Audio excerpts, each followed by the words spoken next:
Shalom Vracha, mes chers amis. Les réincarnations.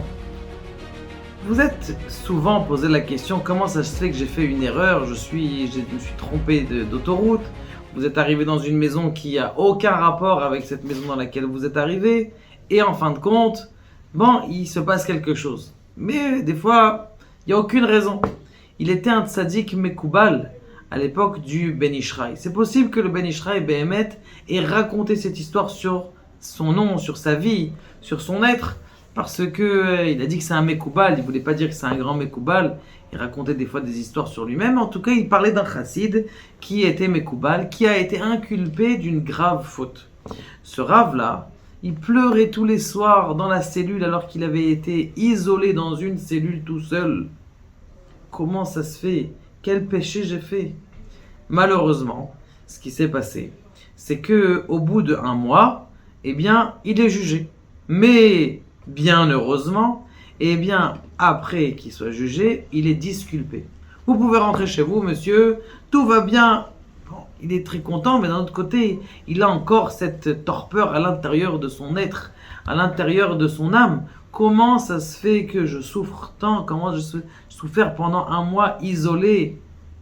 Il pleure en s'endormant et il rêve.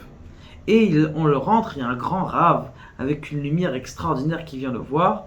Et il le rentre dans une pièce. Et dans 2e pièce, 3e pièce, dans ces 3 pièces, il voit des enfants, plein d'enfants.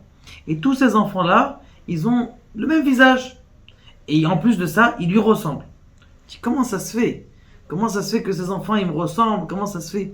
Il ne comprend pas. Et il se tourne vers ce rave-là et il dit, qu'est-ce que c'est ça? Il dit, écoute, tu t'as posé une question et on est venu dans le ciel t'expliquer. Sache qu'il y avait dans cette prison, tous ces petits enfants-là, ce sont des âmes qui sont en rapport avec tes 3 parties de l'âme. On sait très bien qu'il y a dans l'âme 3 parties. Nefesh, la partie la plus basse de l'homme qui est en rapport avec l'acte. Ruach, le souffle qui est en rapport avec la parole. Et Neshama, la 3e partie la plus élevée qui est en rapport avec la pensée. Ces 3 parties de l'âme, il y avait des âmes qui étaient dans cette prison. Et à cause que les prisonniers ils faisaient des choses qui étaient objectes, mauvaises et sales, tout simplement, ils n'arrivaient pas à sortir de cet endroit-là. On a eu besoin de tes services. Parce que toi, tu étais en rapport avec ces âmes-là pour t'envoyer là-bas. Tu as étudié de la Kabbalah dans cet endroit-là. Et du fait que tu as étudié de la Kabbalah dans cet endroit-là, tu as réussi à sortir tes âmes. Maintenant, ce sont tes enfants et tu as réussi à récupérer ces âmes. Un de nos élèves nous a raconté une fois une histoire très sympathique. Une fois, quelqu'un, il était sur le Péreux. Il est sorti une sortie, aucun rapport. Il s'est garé pour essayer de faire demi-tour. Et il s'arrête. Et qu'est-ce qu'il rencontre? Il rencontre un barracuda musclé, grand, et qui n'avait pas l'air du tout d'un juif. Il lui dit, dites-moi, vous n'avez pas des tefilines? Il était Chabad, Baruch Hashem.